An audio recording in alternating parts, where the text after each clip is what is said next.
Hello student, welcome to my YouTube channel. इस video में कक्षा 10 का सामाजिक विज्ञान का क्वेश्चन पेपर सॉल्व करेंगे। यदि आप बोर्ड एग्जाम देने वाले हैं तो ये वीडियो आपके लिए मोस्ट इम्पोर्टेंट है। तो इस वीडियो को ध्यानपूर्वक देखिएगा और पूरा देखिएगा, क्योंकि इसमें से क्वेश्चन आपके पेपर में सीधे मिलेंगे। तो ये स्टार्ट करते हैं। सबसे पहले इसमें बहुविकल्पी प्रश्न को सॉल्व किया जाएगा और इसमें कुछ सामान्य निर्देश है, आप लोग चाहें तो ये पढ़ सकते हैं। आइए इसमें क्वेश्चन स्टार्ट करते हैं बहुविकल्पी प्रश्न से। देखिए,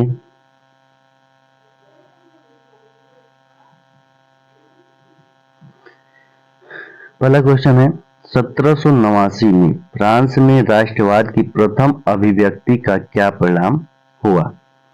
तो इसमें आपका ऑप्शन नंबर ए सही हो जाएगा, फ्रांस की क्रांति। इस क्रांति के फलस्वरूप राजा को गद्दी से हटा दिया गया और राजशाही व्यवस्था समाप्त हो गई। तो इसमें आपका ऑप्शन नंबर ए सही हो जाएगा। अगला क्वेश्चन, जर्मनी के एकीकरण में प्रमुख भूमिका किसकी थी? तो इसमें आपका ऑप्शन नंबर बी सही हो जाएगा, बिस्मार्क।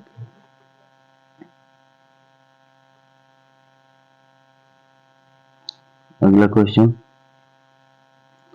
आनंद मठ उपन्यास के लेखक कौन थे? तो इसमें आपका ऑप्शन नंबर ए सही हो जाएगा, Bankim Chandra Chatterjee. Option number A.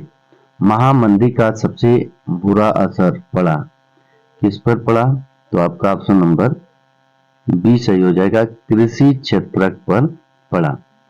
महामंदी 1929 ईस्वी की महामंदी का सबसे बुरा असर कृषि क्षेत्र पर पड़ा था, जिसका मुख्य कारण कृषि क्षेत्र में अति उत्पादन था। तो इसमें आपका ऑप्शन नंबर बी सही हो जाएगा। आइए अगला क्वेश्चन, अंतर्राष्ट्रीय मुद्रा कोष की स्थापना कहाँ की गई? तो अंतर्राष्ट्रीय मुद्रा कोष की स्थापना संयुक्त राज्य अमेरिका में 1944 ईस्वी में ब्रिटेन वुड्स सम्मेलन के दौरान की गई। तो इसमें आपका ऑप्शन नंबर सी सही हो जाएगा। अगला क्वेश्चन, निम्नलिखित में से कौन सा संघीय राज्य नहीं है? संघीय राज्य नहीं है, तो इसमें आपका ऑप्शन नंबर ए सही हो जाएगा। चंडीगढ़ केंद्र शासित प्रदेश है, ये संघीय राज्य के अंतर्गत नहीं आता है। बाकी उड़ीसा, तमिलनाडु, राजस्थान ये संघीय राज्य के अंतर्गत आते हैं, जबकि चंडीगढ़ केंद्र शासित प्रदेश है। अगला क्वेश्चन, लोकतंत्र का प्रमुख गुण निम्नलिखित में से कौन सा है? तो इसमें आपका ऑप्शन नंबर डी सही हो जाएगा, देशभक्ति की भावना होनी चाहिए, राष्ट्रीय चरित्र का निर्माण, प्रगतिशील सरकार। तो इसमें आपका ऑप्शन नंबर डी सही हो जाएगा। अगला क्वेश्चन, भारतीय संविधान कब लागू किया गया? तो इसमें आपका ऑप्शन नंबर डी सही हो जाएगा, 26 जनवरी को लागू किया गया, यानी 26 जनवरी 1950 को लागू किया गया। भारतीय संविधान में भाषाओं को किस अनुसूची में रखा गया है? तो 8वीं अनुसूची में रखा गया है। आपका ऑप्शन नंबर सी सही हो जाएगा। अगला क्वेश्चन की बात कर लेते हैं। निम्नलिखित में से कौन सा विषय राज्य सूची से संबंधित है? तो इसमें आपका ऑप्शन नंबर डी सही हो जाएगा, पुलिस। जबकि प्रतिरक्षा, बैंकिंग और मुद्रा जैसे विषय केंद्र सरकार के अधीन संघ सूची में आते हैं। किसके अधीन? तो केंद्र सरकार के अधीन संघ सूची में आते हैं। अगला क्वेश्चन, रबी की फसलों के बोने का समय है। के बोने का समय है, तो इसमें आपका ऑप्शन नंबर बी सही हो जाएगा, अक्टूबर दिसंबर। रबी की फसल के अंतर्गत गेहूं, चना, सरसों ये सभी आ जाएंगे। अगला क्वेश्चन, निम्नलिखित में कौन सा ऊर्जा खनिज नहीं है? खनिज नहीं है तो आपका ऑप्शन नंबर ए सही हो जाएगा, लौह अयस्क। यह एक धात्विक खनिज है, ऊर्जा खनिज नहीं है, जबकि कोयला, यूरेनियम, प्राकृतिक गैस ये ऊर्जा खनिज हैं, जबकि ये धात्विक खनिज है। तो इसमें आपका ऑप्शन नंबर ए सही हो जाएगा, लौह अयस्क धात्विक खनिज है, ऑप्शन नंबर ए सही। अगला क्वेश्चन, कृषि का आर्थिक क्षेत्रक है, कृषि का आर्थिक क्षेत्रक है, तो इसमें आपका ऑप्शन नंबर ए सही हो जाएगा, प्राथमिक क्षेत्रक के अंतर्गत आता है, तो आपका ऑप्शन नंबर ए सही हो जाएगा।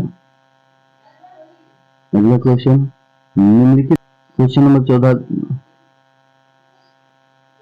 अगला क्वेश्चन देखते हैं, निम्न में गैर परंपरागत ऊर्जा का साधन है, तो इसमें आपका ऑप्शन नंबर डी सही हो जाएगा, सौर ऊर्जा।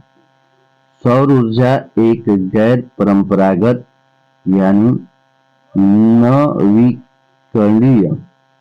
नवीकरणीय ऊर्जा का साधन है, जबकि खनिज तेल, कोयला, प्राकृतिक गैस परंपरागत ऊर्जा के साधन है, परंपरागत ऊर्जा के साधन है, और सौर ऊर्जा जो है गैर परंपरागत ऊर्जा का साधन है। अगला क्वेश्चन, निम्न में कौन सा आधारभूत खनिज है? तो इसमें आपका ऑप्शन नंबर बी सही हो जाएगा, लौह अयस्क। लौह अयस्क आधारभूत खनिज है। अगला क्वेश्चन, पृथ्वी सम्मेलन का आयोजन कब हुआ? इसमें आपका ऑप्शन नंबर बी सही हो जाएगा, 1992 ईस्वी में पहला पृथ्वी सम्मेलन ब्राजील के रियो डी जेनेरियो में आयोजित हुआ था, तो इसमें आपका ऑप्शन नंबर बी सही हो जाएगा।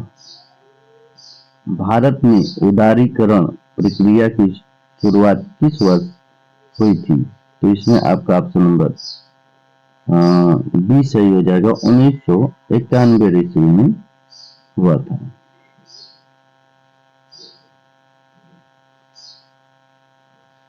अगला क्वेश्चन, निम्न में से कौन सा जैव संसाधन है?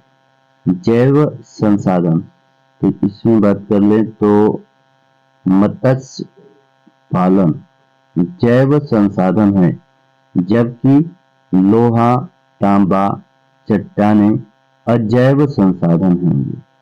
अजैव निर्जीव, ये सजीव, जैव मतलब सजीव, और ये सब निर्जीव, अजैव हो जाएंगे।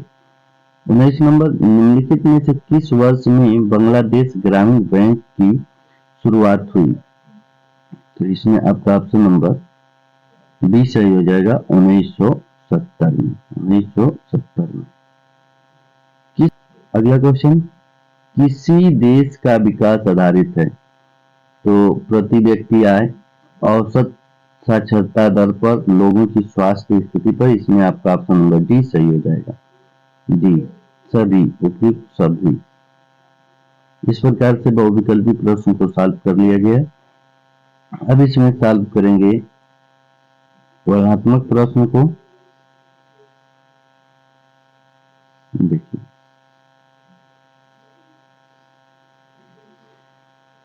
ये वर्णनात्मक प्रश्न, इसमें 80 शब्दों में आपको लिखना है। पहला क्वेश्चन इसमें दिया है, भारत की अर्थव्यवस्था पर महामंदी के किन्हीं दो प्रमुख प्रभावों का उल्लेख कीजिए। अथवा करके दिया है, महामंदी के प्रमुख कारणों का उल्लेख कीजिए। तो इन दोनों में से एक किसी को आपको करना है, तो इसको देख लीजिएगा। अगला क्वेश्चन देखिए, इसमें राजनीतिक दलों की किन्हीं चार कार्यों का उल्लेख कीजिए। अथवा करके दिया है, या तो ये करिए या तो ये करिए। लोकतंत्र की किन्हीं दो प्रमुख चुनौतियों का वर्णन कीजिए। इन दोनों में से कोई एक आपको करना है। दोनों नंबर की दो दो दो चार चार नंबर की होंगी।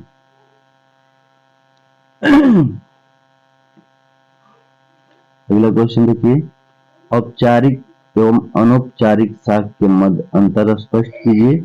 ग्रामीण भारत में औपचारिक साख के मुख्य स्रोतों की विवेचना कीजिए। अथवा करके दिया है, वैश्वीकरण से आप क्या समझते हैं? भारतीय कृषि पर इसके प्रभावों का उल्लेख कीजिए। इसको देख लीजिएगा सर, ये मोस्ट इंपोर्टेंट क्वेश्चन है। ये क्वेश्चन आप लोगों को याद होने चाहिए। भारत में कपास उत्पादन के किन्हीं दो स्रोतों के दो क्षेत्रों का परिचय दीजिए। भारत में मैग्नीज उत्पादन एवं वितरण का वर्णन कीजिए। अब इसमें देखिए, अब ये 6 नंबर वाले क्वेश्चन आएंगे। इसमें आपको वर्ड बढ़ाने होंगे, 150 वर्ड में लिखना होगा।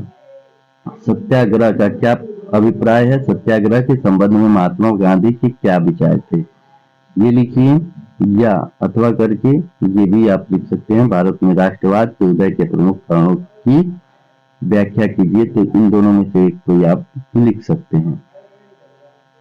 अगला क्वेश्चन है, भारत की संघीय शासन व्यवस्था की विशेषताओं का वर्णन कीजिए। अथवा करके दिया है, भारत एक धर्मनिरपेक्ष देश है, किन्हीं दो प्रावधानों के आधार पर स्पष्ट कीजिए। अगला क्वेश्चन, आर्थिक क्षेत्रों का क्या तात्पर्य है? तृतीयक क्षेत्रों की विशेषताओं की विवेचना कीजिए। उपभोक्ता अधिकार पर टिप्पणी लिखिए। संक्षिप्त में टिप्पणी एक लिखना है। ये 6 नंबर का ये क्वेश्चन। भारत के चीनी उद्योग का वर्णन कीजिए। अथवा करके दिया है, भारत में सड़क परिवहन के विकास का परिचय दीजिए। इसके बाद आपको 9 नंबर में मिलेगा मानचित्र संबंधित प्रश्न, जिसमें इन सभी को मानचित्र पर आपको दर्शाना होगा कि ये स्थान कहाँ पर है। और 9A और 9B एक होगा, 9B ये वाला भी आपको ग्राफ पर दर्शाना है। इस वीडियो में इतना ही। मिलते हैं किसी दूसरे वीडियो में। तब तक के लिए पढ़ाई करते रहिए। धन्यवाद।